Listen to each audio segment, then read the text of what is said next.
ng bayan, maasahan anumang panahon.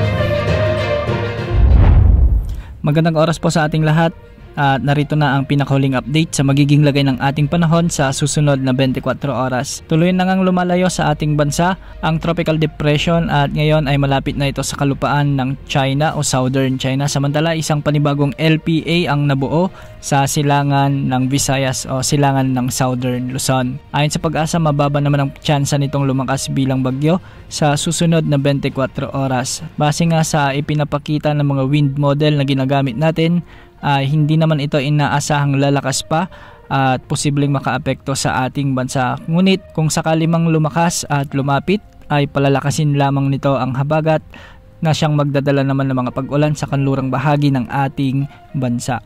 Dahil nga sa habagat o southwest monsoon, asahan ngayon ang maulap na kalangitan na may mga kalat-kalat na pagulan at thunderstorms sa Mindanao, Western Visayas, sa may Negros Island region, sa may Pangasinan, Zambales, Bataan, Palawan, kasama na rin ang Occidental at Oriental Mindoro. Ang mga lugar na nabanggit ay pinapayong maging alerto sa banta ng mga pagbaha o pagguho ng lupa, lalo na kung may mga katamtaman hanggang sa kung minsan ay malalakas na pag-ulan. Samantala, para naman sa nalalabing bahagi ng Visayas, magiging bagyang maulap hanggang sa maulap pa rin ang mga papawirin na may mga tsansa ng mga kalat-kalat na pagulan at thunderstorms. Dulot pa rin ito ng southwest monsoon o habagat. Kaya posible pa rin ang banta ng mga flash floods at landslides, lalo na kung may mga umiiral na severe thunderstorms.